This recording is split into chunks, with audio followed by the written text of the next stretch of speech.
Welcome to the David Pakman Show. My name is Brittany Page from The Page Perspective right here on YouTube, and I'm filling in for David while he's off. I'm very happy to have the opportunity to be here with you all. It's been a huge week. We had Super Tuesday, Nikki Haley dropping out, and surprisingly not endorsing Donald Trump as I called, so I guess I'm wrong about that. Not the best way to start the show. The official Biden versus Trump rematch reality is here, and today we're going to start with the Republicans who are falling in line behind their boy. It doesn't matter if they've criticized him in the past or admitted that he is a danger. No, he's going to be the guy, and they are falling in line. Let's start with Mitch McConnell. He made headlines this week when he announced that he would step down as the Senate Republican leader in November, but he's making headlines again because he actually endorsed Donald Trump for president. And before we get to the endorsement, I want to go back. Let's go back in time. Let's visit past Mitch McConnell and see what he had to say about Donald Trump in 2021. January 6th was a disgrace.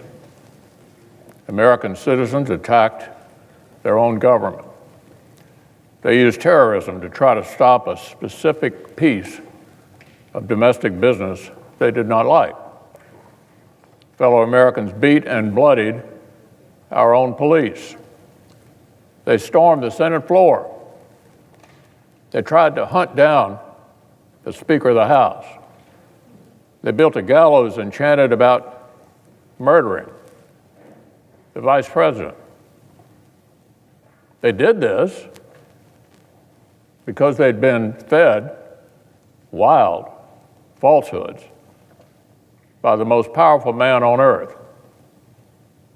Because he was angry he'd lost an election.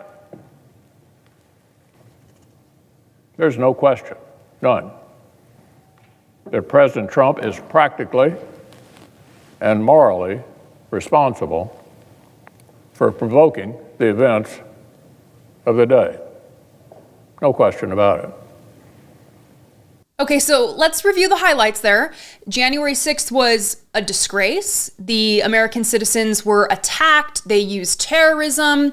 They beat and bloodied the police. They stormed the Senate floor. They hunted down the Speaker of the House. They chanted about murdering the Vice President. And they did this because, Mitch McConnell says, they were fed wild falsehoods by the most powerful man on earth. There is no question, none, that President Trump is practically and morally responsible for provoking the events on January 6th. How strange. How strange to remember a time when we all understood the same version of reality. But fast forward to today, and Mitch McConnell is endorsing Donald Trump. I learned today, though, that Mitch McConnell and Donald Trump aren't even on speaking terms. Did you know this? Reading from reporting from AP, quote, "The two men have not spoken since 2020 when McConnell declared Democrat Joe Biden the winner of that year's presidential election. But more recently, their teams had reopened talks about an endorsement." So Donald Trump is so unhinged that he hasn't talked to Mitch McConnell for years for the crime of acknowledging the reality of who won the 2020 election. And yet McConnell is like, yes, this is the man with the reason and the judgment to lead. And I love that Mitch tries to get out in front of criticism with this endorsement, and you'll see what I mean in this last line that I read. Reading from NPR, quote, "It is abundantly clear that former President Trump has earned the requisite support of Republican voters to be our nominee for President of the United States," McConnell said in a statement. "It should come as no surprise that as nominee, he will have my support." It should come as no surprise. Well, on the one hand, you're right, because we've kind of come to expect a complete lack of adherence to values, principles, and ethics. Right, Mitch? On the other hand, if we were living in a world that actually made sense, it would make sense that Mitch, a person who took to the Senate floor to explicitly blame Donald Trump for leading the insurrection on the Capitol, that he would actually end up not endorsing Donald Trump for president. But we know the grip that Donald Trump has on the Republican Party. And Mitch McConnell made that much clear when he was asked to reconcile what he has said previously about Donald Trump with his current endorsement. How do you reconcile your Trump endorsement with the fact that you called him practically and morally responsible for January 6th and the fact that he insulted you and your wife repeatedly? On February the 25th, 2021, shortly after the attack on the Capitol, I was asked a similar question, and I said I would support the nominee for president even if it were the former president. Mr. McConnell, in April of last year, you indicated, and you didn't really directly answer the question as to whether or not you were comfortable with Mr. Trump if he was in the middle of criminal trials and indictments, he was the nominee. I presume that means you're comfortable with it. I don't have anything to add to what I just said. I said in February of 2021, shortly after the attack on the Capitol, that I would support President Trump if he were the nominee of our party, and he obviously is going to be the nominee of our party. It doesn't matter how many indictments, how many court appearances, how many criminal counts, how many times he attacks his fellow Republicans for having ugly wives, or in Mitch McConnell's case, the racist attacks from Donald Trump against his wife, Elaine Chao. He continues to enjoy the support of the Republican Party, both its leaders and its loyal adherents. And there are no signs that that is changing anytime soon. Donald Trump's big win and Nikki Haley's subsequent suspending of her campaign has left us with a big question. What will Nikki Haley supporters and voters do in November? What is their plan? Will they go for Joe Biden because they cannot stomach Donald Trump, agreeing with the totally justified criticism that Nikki Haley continuously threw his way during the campaign? Or will they fall in line and back Donald Trump? Well, this Washington Post article piqued my interest. The title, "Where Will Nikki Haley's Supporters Go Now That She Dropped Out?" We talked to nearly 40 Haley voters in 4 Super Tuesday states about how they would vote in a Biden-Trump rematch.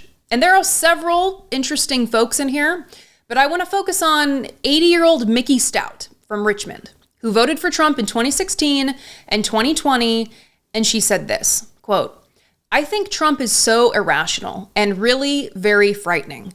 I think that if he allowed this January 6th thing to take place, he could try to take over the next time if he doesn't win this one. I just think he's dishonest, and I don't want that. But I think Biden is too. I definitely won't vote for Biden. I will have to vote for Trump."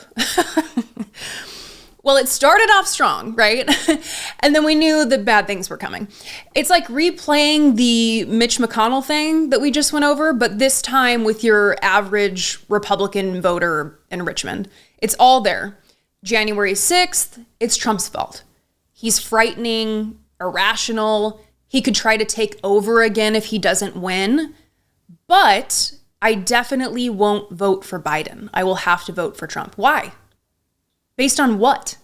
What is worse than frightening, irrational, and responsible for trying to overthrow the government to unlawfully stay in power? I have questions, Mickey. According to the Washington Post, quote, "Recent polling from Quinnipiac University found that about half of Republicans and Republican-leaning voters who supported Haley would vote for Trump, while 37% would vote for Biden. 12% said they would abstain, vote for someone else, or hadn't yet decided what to do." Now, Donald Trump isn't wasting any time trying to court these Haley voters. He was asked after Haley made her announcement to suspend her campaign how he plans to unify the party to bring the voters in. You've talked about trying to unify the party. How do you bring these Nikki Haley voters, some of whom voted for you in 2020 but say they don't want to now? How do you bring them back into the tent? They're going to all vote for me again. They're going to all vote for me again, everybody. And I'm not sure we need too many. Oh, okay. Solid plan. So they're all going to vote for me again. I'm not sure we even need too many. Classic. The sad reality is that he seems to at least be somewhat right. He's not that concerned with actually courting Haley voters or trying to convince them to vote for him, because he knows many of them will simply fall in line, like Mitch McConnell and Mickey. What was her name? Mickey, I think. So I'd love to know what you think on this. Let me know what you think about Nikki Haley supporters in the comments below. Are they going to fall in line? Are they going to support Trump? Or are they going to go for Biden? So when it comes to how much money Donald Trump has, there are basically two versions to the story. When he's on Fox News, he claims he has a ton of money. There's no issues. When he's in court, he's strapped for cash. His lawyers argue that he would need to start selling his assets in order to come up with the cash needed to cover the settlements that he owes. And he needs a lot of cash. In just the 3 civil judgments and cases in New York, he has been ordered to pay around $550 million in damages. His legal fees are only going to increase as he faces 90 plus criminal accounts going forward. And according to recent reporting from NBC News, quote, Donald Trump's affiliated committees spent about $27 million on lawyers' bills and related legal fees in the last 6 months of 2023, new federal election filings show, bringing the total for a year that included 4 separate indictments to almost $50 million. But Donald Trump may have found a new revenue source for paying his legal bills: the Republican National Committee. RNC Chair Ronna McDaniel on the way out. Laura Trump on her way in, campaigning for co-chair. The leadership election for that is March 8th, by the way. But Trump wants to keep it in the family, so they have their hand near the wallet at all times. And it looks like a growing number of members of the RNC are ready. They're ready to jump in and pay Trump's legal bills. Reading from reporting from CNBC, quote, a growing number of Republican National Committee members believe its campaign arm should help pay mounting legal bills for former President Donald Trump, a move that could strain the party's ability to financially support other candidates in the 2024 election. RNC committeeman Solomon Yu, who is from Oregon, told CNBC he believes, quote, more than a majority of members are in favor of helping offset the bills from Trump's lawyers in 4 pending criminal cases and at least 3 other civil cases. Quote, I support the RNC paying President Trump's legal bills, Yu said. That support by Yu and others led to the defeat Tuesday of a proposed resolution by RNC committee member Henry Barber that would have barred the group from paying those bills once Trump becomes the presumptive GOP presidential nominee, who is a billionaire. Huh. Is he? Can he use all that cash to, I don't know, pay his legal fees? Or maybe it's just easier or more profitable for him personally to bilk everyone else out of their money. I guess that's his method. And there's this, reading again from CNBC. When Barber first proposed his resolution in February, Trump's senior campaign advisor, Chris LaCivita, who Trump has endorsed to become the next RNC chief operating officer, told reporters the committee would not be used to pay Trump's legal bills. And the RNC historically has raised money to support candidates up and down the ballot, not to pay for a candidate's legal bills. But that history and LaCivita's promise might not matter given the level of support for the idea by a growing group of the RNC's voting members. New rules for Trump, as expected. Listen, I guess there is one positive aspect of this. If they use the funds for Trump's legal fees, that means potentially that they will struggle to financially support other Republican candidates in the 2024 election, especially with their already cash-strapped status. But this article is filled with RNC members who are thrilled. Yes, we should pay his legal fees. So I guess they're all in. And when Laura Trump takes over, it's done. My name is Brittany Page. You can check me out on YouTube at The Page Perspective.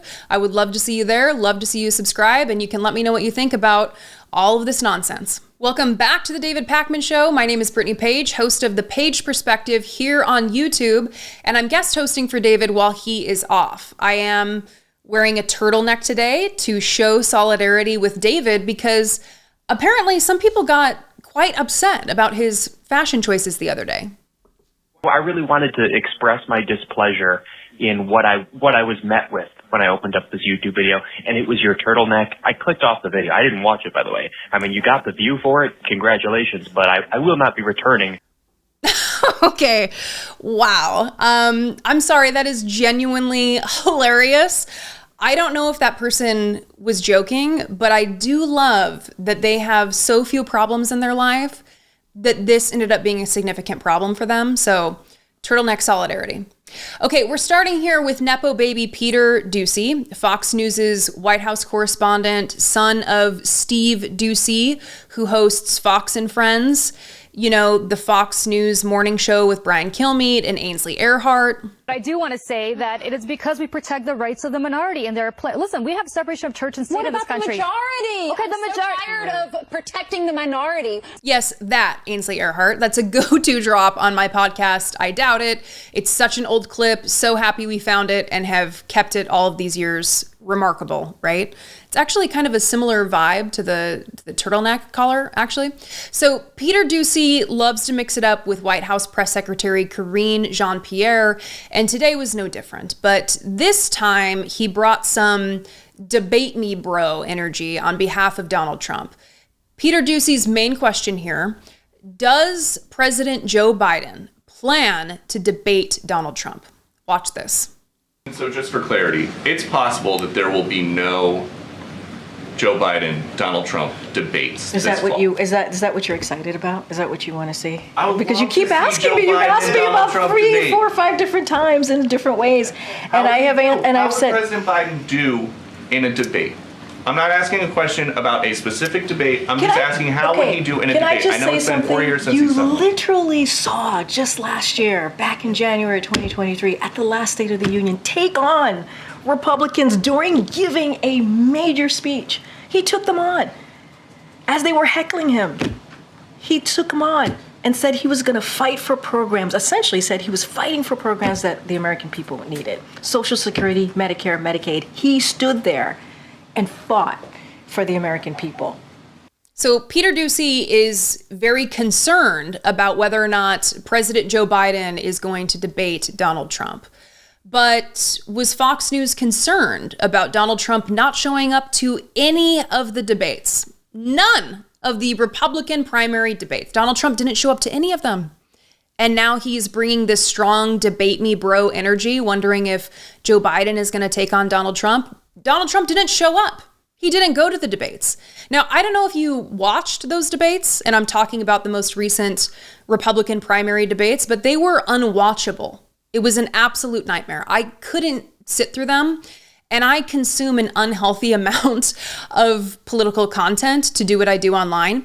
People were talking over each other. No one respected the time limits. No one moved the needle on any issue. The moderators were incapable of retaining control over the production or keeping people on track or on topic. I was left with this feeling of, what is the point of this? What is the point of watching this? What is the point of doing it?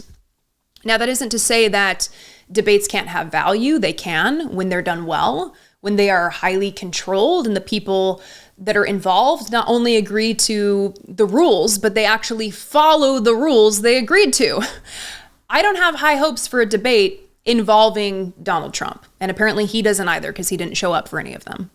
He's a petulant child who rambles incoherently with buzzword after buzzword and no meaningful policy positions. It's just childish attacks. There would need to be extreme rules. Things like cutting the mic after someone's time is up, or if they're showing that they refuse to follow the rules. In lieu of extreme rules and strong adherence to those rules and the debate structure, including from all parties involved, as well as the moderators, I just don't see any way that a debate would work or how one could possibly be beneficial in any way. Would I love to see more from President Biden on the campaign? Absolutely. Do I want him to be forceful in his rebuke of Donald Trump? Absolutely. I'm just not convinced that a debate is the way. I don't know. Am I wrong? Feel free to tell me in the comments, or you can follow me here on YouTube or Threads or Instagram at Brittany Page. Tell me I'm right or wrong. You often hear from the Republican Party that they are the party of law enforcement, law and order, the party that backs the blue. They attack Democrats as the opposite, accuse them of seeking to defund the police, and point to, oftentimes, inaccurate examples in cities where they claim this defunding of the police has taken place to indicate the non-existent defunding resulted in non-existent increases in crime. And if you doubt this happens, please briefly turn on Jesse Waters, and the odds are pretty good that he's saying this exact same thing on Fox News right this very moment.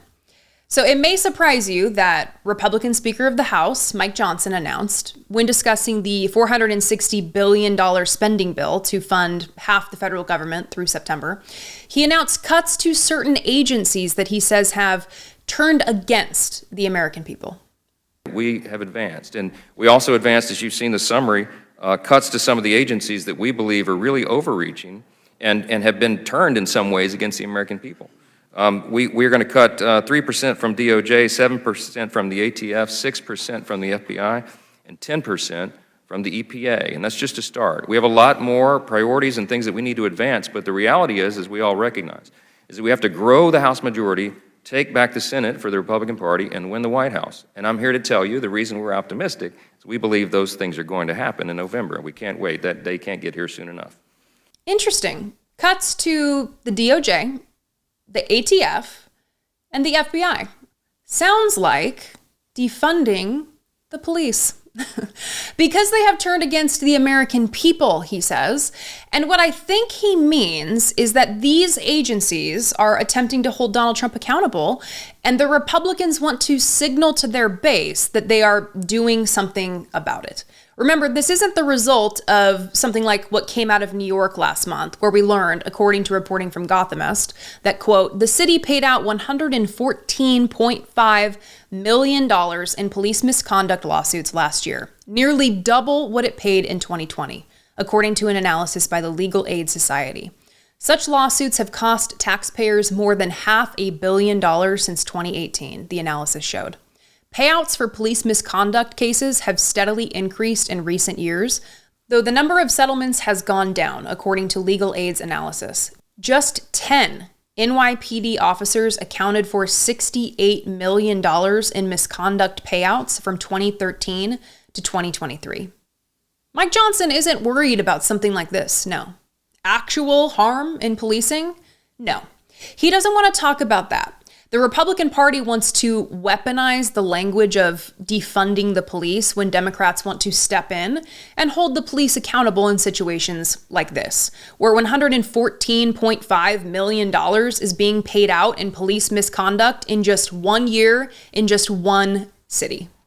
Think of how that money could be better used to facilitate community health and well-being, or better wages, or training, or something that doesn't involve keeping abusive cops on the payroll. But again, the Republican Party is only worried about so-called overreach, using Mike Johnson's words, when one of their own, Donald Trump, is at risk of being held accountable. And then they need to reel it in. So will this be the end of the constant fear over rampant crime? If we can afford to cut funding to the DOJ, the ATF, the FBI, it seems like we're doing okay with crime then, right? So once again, thanks for joining me. My name is Brittany Page, and if you want to stop me from going on a crime spree, please go subscribe to my YouTube channel. See the link in the description below, or just search my name. Welcome back to the David Pakman Show. My name is Brittany Page from The Page Perspective right here on YouTube. I am guest hosting for David Pakman while he is out doing exciting things that we're all eager to hear about upon his return. If you've enjoyed my guest hosting run so far, feel free to subscribe to my YouTube channel and join me over there. So I was originally trying to get away from Super Tuesday stuff when I was planning which stories to cover for today's show, but North Carolina's Republican nominee for governor is really something. And it seemed like every time I refreshed my feed, there was some new video or reporting on the unhinged things that he has said and done. It's alarming that this person is running for governor, but especially that he won his primary, and even worse, he's the current lieutenant governor. His name, Mark Robinson. there are a litany of problems here. It seems like he believes every conspiracy theory. He endorses every terrible idea imaginable. But before I read a list, I think we should all hear from Mark Robinson in his own words. So let's watch this video from Huffington Post where Mark Robinson discusses the period of time that he would like to return to. That's why I'm a conservative. And number 3, I'm a Republican. I'm a Republican. Or number 4, I'm a Republican because Republicans are the party of freedom and equality. Yes. This narrative about Republicans being racist and cannot stand Mexican people and black people and women is ridiculous. This idiotic guy was on stage with Candace Owens a few days ago and asked her, what America are we going back to make America great again? The one where women couldn't vote or black people were swinging from trees? I would say to him if I was standing in front of him, I absolutely want to go back to the America where women couldn't vote. Do you know why? Because in those days we had people who fought for real social change and they were called Republicans. And they are the reason why women can vote today. Those days that he talked about when black folks were swinging from trees. Guess who it was out there fighting to bring that to an end, to bring Jim Crow to an end? It was Republicans. So that's the America we want to bring back. We want to bring back the America where Republicans and principles and true ideas of freedom rule. That's the America we want to bring back. That's why I'm a Republican. Several things there. Many things there. I will get to the Republicans are the party of freedom and equality in a second, because we all heard him say, quote, I absolutely want to go back to the America where women couldn't vote. Why are we just now seeing this video footage? Where was the opposition research on this guy? How is this person the current lieutenant governor of North Carolina? According to reporting from Huffington Post, at the time of those remarks that you just heard in March 2020, quote, this room full of women was quiet as he spoke, though a faint, that's right, could be heard when Robinson later said Republicans ended Jim Crow laws. Parenthetically, in fact, lawmakers in both parties in Congress and President Lyndon Johnson ended Jim Crow laws by passing the Civil Rights Act of 1964 and the Voting Rights Act of 1965. And this is always a strange line of argument from Republicans anyway. Let's say that Republicans ended Jim Crow laws. Let's just go with Mark Robinson's line of argument for a second. Let's just go with what he's saying. What is it that Republicans are doing now? Are they denying the realities of history? Yes. They're trying to tell us that slavery had its redeemable qualities, that enslaved folks learned skills. They're censoring history from school curriculums, from school libraries. They're denying realities of inequality. They're actively supporting and endorsing a candidate for president who has, I don't know, a lifelong history of racism under his belt. I mean, come on. Mark Robinson claims Republicans are the party of equality and freedom, and yet each new day brings fresh headlines about their attempts to restrict equality and freedom, whether we're talking about abortion bans or court rulings that say frozen embryos are children, halting IVF services in the state of Alabama, or ongoing attacks on LGBTQ plus folks. In fact, on the topic of LGBTQ plus folks, let's hear what Mark Robinson has to say about extending them the freedom that he says the Republican Party cherishes. Transgenderism, homosexuality, any of that filth. And yes, I called it filth. And if you don't like it that I called it filth, come see me and I'll explain it to you. Sounds like freedom, right? No, it's horrifying. Also, I can't with this whole Republicans are the party of equality and freedom still. Like, I keep going back to that in my mind, because who is it that is out there waving Confederate flags? Who are the Nazis voting for? Who does Nick Fuentes have dinner with? Who does David Duke endorse? Donald Trump. The Nazis covering their faces on the streets of Florida? They aren't voting for Democrats. This is absolute nonsense. I mean, we see evidence of what the Republican Party is every day. But I already said this guy endorses nearly every conspiracy theory that exists, so for that, let's turn to Vox. Quote, Robinson, North Carolina's current lieutenant governor, we gotta keep reinforcing that point, has hurled hateful remarks at everyone from Michelle Obama to the survivors of the Parkland school shooting. He's called the LGBTQ community filth. He threatened to use his AR-15 against the government if it, quote, gets too big for its britches. And he wants to outlaw all abortions, as well as return to a time when women couldn't vote. He's also ridiculed the Me Too movement, women generally, and climate change. It seems Robinson is willing to entertain all matter of conspiracy theories too. He's a Holocaust denier, has a history of anti-Semitic remarks. He's suggested the 1969 moon landing might have been fake, that 9/11 was an inside job, that the music industry is run by Satan, and that billionaire Democratic donor George Soros orchestrated the Boko Haram kidnappings of schoolgirls in 2014. Oof. It's like we have another Marjorie Taylor Greene on our hands. And I know I said he won his party's nomination for governor, but I don't think I mentioned just how much he dominated over his opponents. At the time of this recording, he has almost 65% of the Republican primary vote. And I saved this next clip for last because it's really important that we get a full picture of who Mark Robinson is, especially when it comes to his particular brand of Christian nationalism.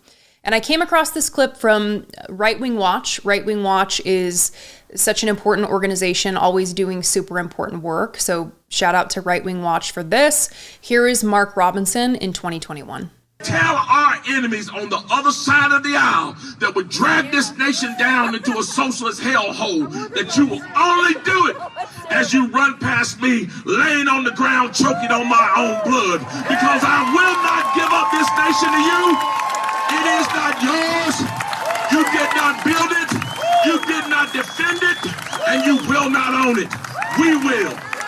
The Christian patriots of this nation will own this nation and rule this nation and help freedom survive for future generations. Did you hear that? The Christian patriots of this nation will own this nation and will rule this nation. And I think he made that pretty clear when he talked about his views of LGBTQ plus people, about women. This is the goal with Christian nationalists. They want to fundamentally reshape this country to make it a country where the groups that they don't like are oppressed. He is a dangerous man, and I hope everyone who lives in North Carolina is paying attention. So we were recently gifted another example of a Republican politician who wants to restrict what is taught in the classroom while demonstrating exactly why it is that we so desperately need to teach the things they want to ban in the classroom. Do you want to guess the state before I go into this? Do you want to guess the state? Sure, it could be any state, but I think we all know it's Florida. The bill in question is known as CSHB 1291. And reading from reporting from the Rolling Stone here, quote, the bill would ban teacher preparation programs and similar courses that teach, quote, identity politics or are based on theories that systemic racism, sexism, oppression, and privilege are inherent in the institutions of the United States, end quote. Or stated plainly, the bill seeks to ban teacher preparation programs and courses that teach reality. The bill passed the Republican-controlled House and will now head to the Florida State Senate. During a heated debate before it passed, though, the Florida Republican State Representative Alex Andrade decided to take Ron DeSantis' approach to teaching slavery, arguing that we really just don't talk enough about how it wasn't actually that bad for enslaved people. There is only one way to teach about slavery in Florida, and that is that it was evil. But if we can't have an honest discussion and say that some slaves were paid for their work and were able to actually get a portion of payment that slave owners received for their labor, then we're afraid of teaching accurate history. If you were not aware that some slaves received payment, not payment that was good, not payment that was valid, not payment that was moral. But if we can't even have that discussion in this room, what hope do we have to teach and actually agree on facts? Like, what hope do we have? Guys, what hope do we have if people can't say out loud that some slaves were paid? There's no hope unless people can say some slaves aren't paid. Truly, do these people hear themselves? Since most of you don't even know who I am, I'm sure you're unaware that I was actually raised by Nazis. And I don't mean like I have a racist Uncle Gary. I mean like my parents moved me from Southern California to Idaho to be closer to Aryan nations when it existed, when I was a kid. And I actually attended events, cross-lightings. I have childhood pictures of me at Aryan Nations doing the salute with Richard Butler, if you know who he is, the whole thing. So what Alex Andrade is arguing here is straight out of my childhood indoctrination. And it's sickening because these ideas are only growing in popularity in the Republican Party. And these are desperate attempts to teach a false version of history that keeps people ignorant of the realities in this country. I think so it makes it easier for them to become uninformed adults who then have no interest in building a more equitable system that works for everyone. I think that's the goal. That's how I think we should make sense of these Republican-led attacks on education. And we should fight them every chance that we get. There were not benefits to slavery. To white people, sure. Slavery was not positive.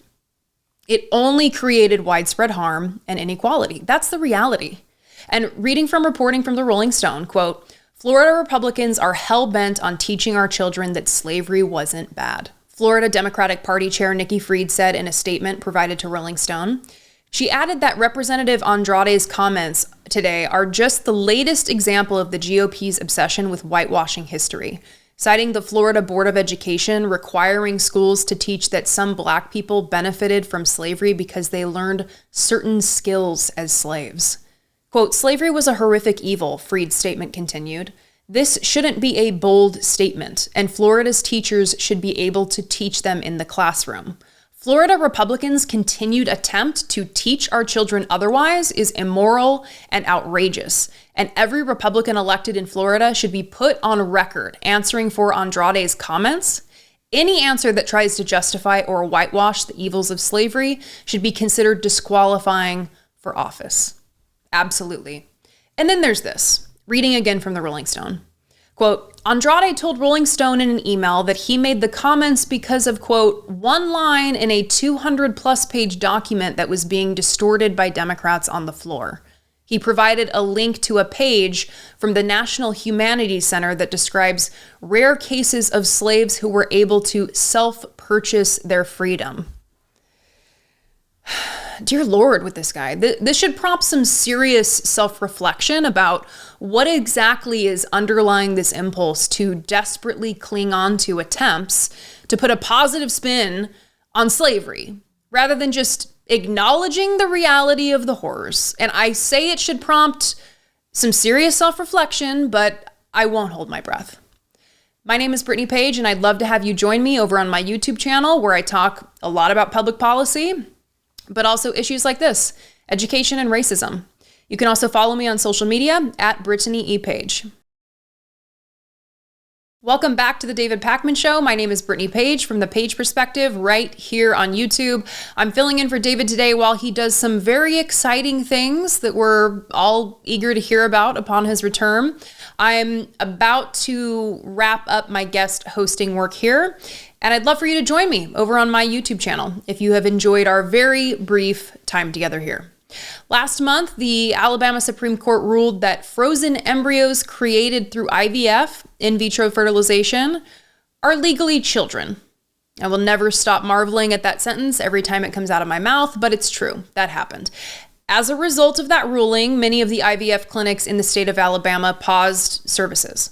This ruling proved to be unpopular with the public. This illustrated clearly in a recent Axios/Ipsos poll found that 66% of Americans oppose frozen embryo personhood, and that includes 49% of Republicans. So Republicans panicked and tried to backtrack, saying that they're very supportive of IVF. But you should be suspicious of these claims, or at the very least, you should want to further interrogate these claims and ask what it is that they actually support, because chances are it isn't IVF as it is practiced now to maximize the likelihood of a successful pregnancy. Now, some Republicans are being honest, saying, yes, this was absolutely the right decision, and we'll get to that in a minute. But first, for the recent news, we turn to the New York Times. Quote, Alabama lawmakers on Wednesday passed legislation to shield in vitro fertilization providers from civil and criminal liability, capping off their scramble to allow fertility treatment after a state Supreme Court ruling found that frozen embryos should be considered children. Governor Kay Ivey, a Republican, swiftly signed the bill into law. 2 major clinics said they were moving to restart treatments, possibly in the coming days, while another clinic said it was not assured about the scope of protections and would wait for legal clarification. Lawmakers and legal experts acknowledged that the law did not address existential questions raised by the court about the definition of personhood, leaving open the prospect of legal challenges in the future. And this gets to the heart of the issue. Reproductive rights activists warned us that in the aftermath of the Supreme Court's decision to overturn Roe v. Wade, the threat to reproductive freedom would move beyond things like abortion to IVF because of the personhood movement. Now, the personhood movement seeks to define life as beginning the moment of fertilization or conception. That is when a sperm meets an egg. And with IVF, the combining of the sperm and the egg happens in a lab.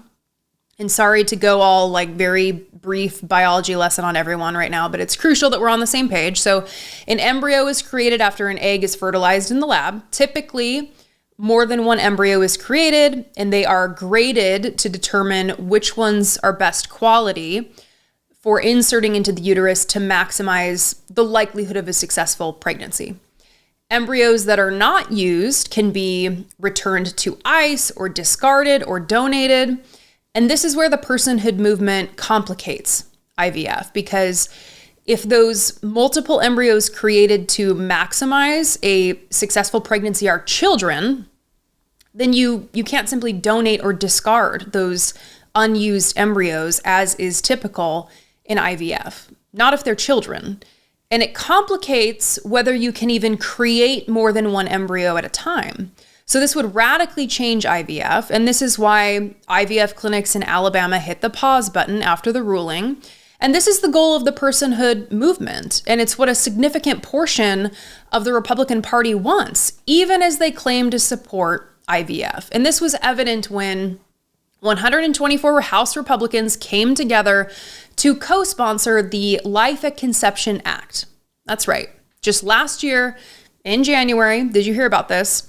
H.R. 431, Life at Conception Act, quote, this bill declares that the right to life guaranteed by the Constitution is vested in each human being at all stages of life, including the moment of fertilization, cloning, or other moment at which an individual comes into being.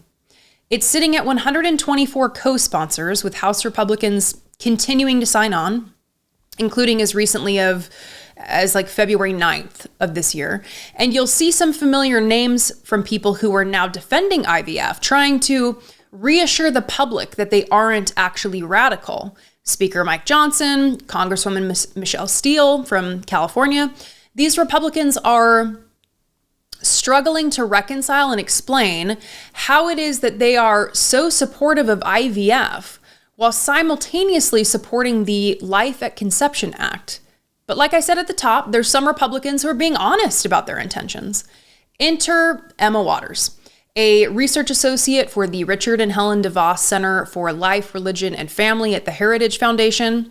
If you haven't heard of her, you can find her name on page 31 of the Project 2025 Mandate for Leadership book, where she is listed as part of the 2025 Presidential Transition Project. How reassuring. She appeared on C-SPAN to give her take on the Alabama Supreme Court ruling.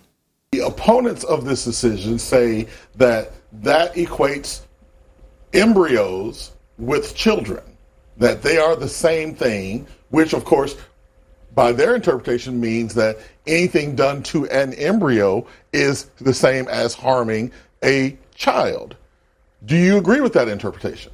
Yeah, so I think that this is on the right track. So the case says that life begins at conception. Both sides, the fertility clinic and the parents, agreed on this. Medical and biological texts will also say life begins at conception when that unique embryo is formed. So with the pro-life movement and certainly those who hold a consistent view of human life, from the moment of conception, be it an embryo, an unborn child in the womb, or a child that is born, we hold that that is human life, regardless of its stage of development, and that that embryo deserves the same protection as everyone else's children.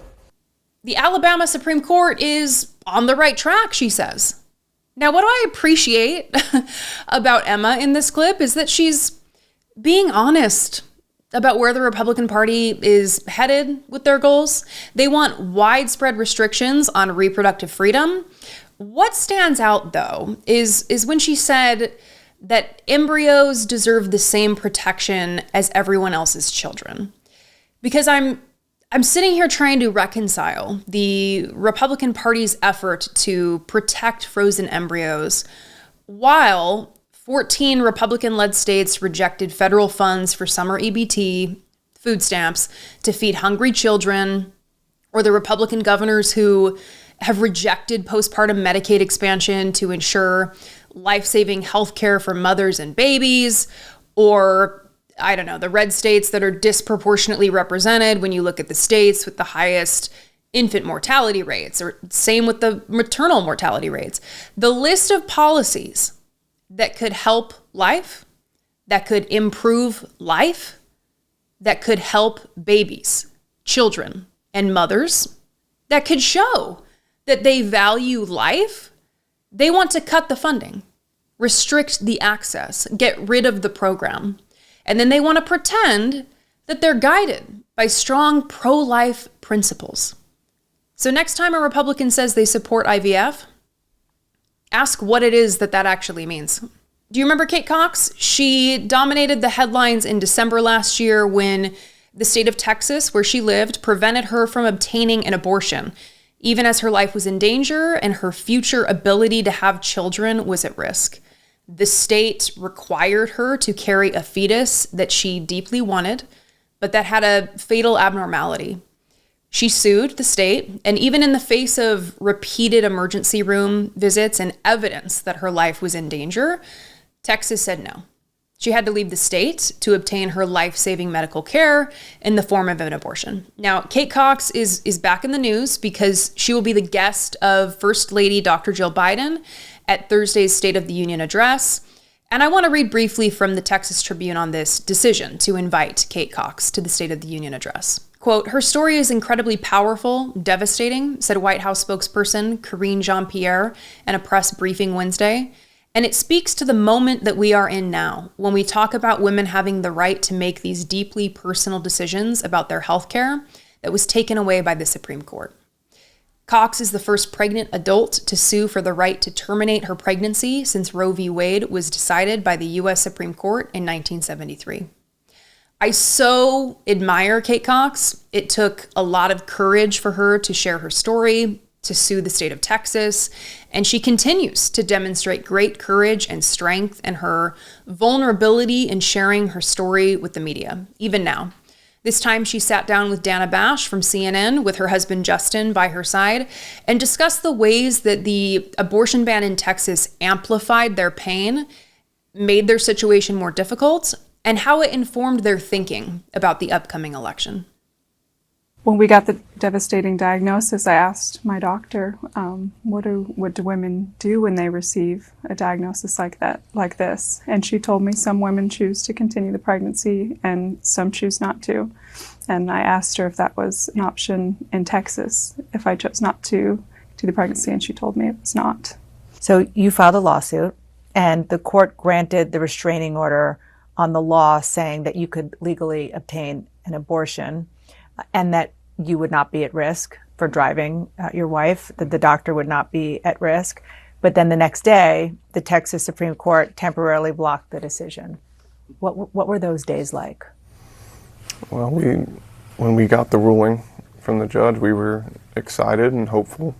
We thought, wow, maybe everybody will see common sense that comes with this issue like we do, that this is medical care. It was a very upsetting dynamic and range of feelings with that, going from hopeful to feeling like, okay, this isn't going to be as easy as we thought, It was really crushing. Pregnancies are complicated, and it's difficult sometimes to build your family, so it's really terrifying when that's left up to politicians and judges. You did make the decision to travel outside of Texas. You went to New Mexico to have an abortion. Mm-hmm. Tough decision. Yeah.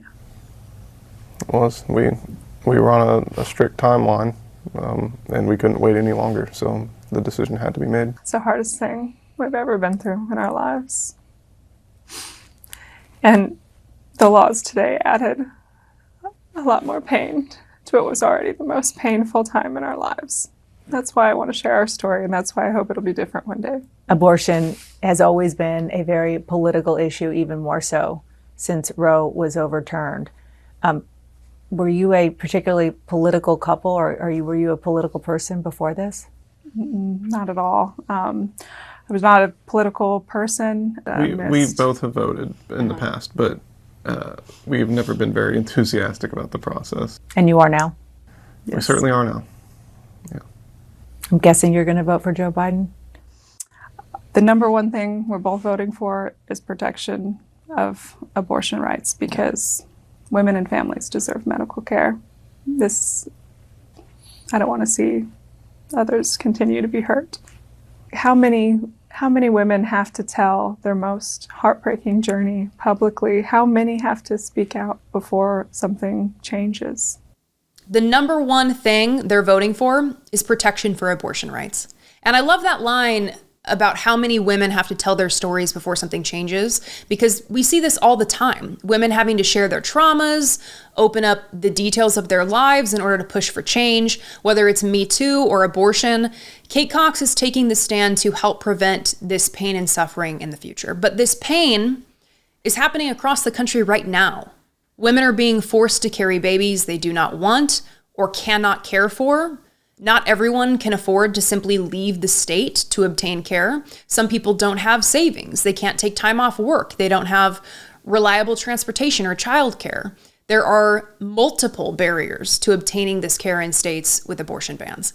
And this is why it's so important to, if you can, support abortion funds or organizations like the National Abortion Federation, who runs the National Abortion Hotline, where people can call and get evidence-based information about how to obtain an abortion, even in states where it's banned. And this hotline also assists with funding for the procedure or travel to obtain the procedure. This issue is not going away, and people still need help. Democrats will surely need to keep this issue of abortion front and center, especially as Donald Trump makes his nebulous statements about the abortion bans that he's thinking about. Things can always get worse, and we need to remember that. COVID-19 vaccine conspiracy theorists aren't going to like this one. Did you hear about the man who got over 200 COVID vaccines? I love all these headlines, by the way. I'm seeing this, like this one from CBS News. A man got 217 COVID-19 vaccinations. Here's what happened. It seems ominous. Now, if you're a conspiracy theorist, you probably think that he died suddenly, right? He was as healthy as can be one moment, dropped dead the next. You know, they love to claim that as a common side effect of the COVID vaccines. Maybe they think he turned into a zombie. I don't know, but he's actually totally fine. This case was featured in a paper published in the Lancet Infectious Disease Medical Journal, and it's super technical and so far above my pay grade that we aren't even going to deal with that, and we're just going to go straight to the summary of the findings, and for that we turn to CBS News. Quote, the researchers say the man appeared to suffer no significant side effects despite the extreme number of doses. In summary, our case report shows that SARS-CoV-2 hypervaccination did not lead to adverse events and increased the quantity of spike-specific antibodies and T cells without having a strong positive or negative effect on the intrinsic quality of adaptive immune responses, the study reads. While we found no signs of SARS-CoV-2 breakthrough infections in the man to date, it cannot be clarified whether this is causally related to the hypervaccination regimen. Importantly, we do not endorse hyper-vaccination as a strategy to enhance adaptive immunity, they note. So good news. You don't need 200 plus vaccinations, but if you find a way to get that many, you'll be totally fine. But you don't need that many. You really don't. Please don't do that. Well, that's a wrap on my time with you today. I have so enjoyed my third round of guest hosting for David Pakman. I want to give a special shout out to David and his fantastic team who makes the process go so smoothly. I'm sure you are all looking forward to David's return, as am I. You can find me here on YouTube where I host The Page Perspective, and I'd love it if you would subscribe over there. You can also find me on social media at Brittany Page. Take care, and I will hopefully see you next time.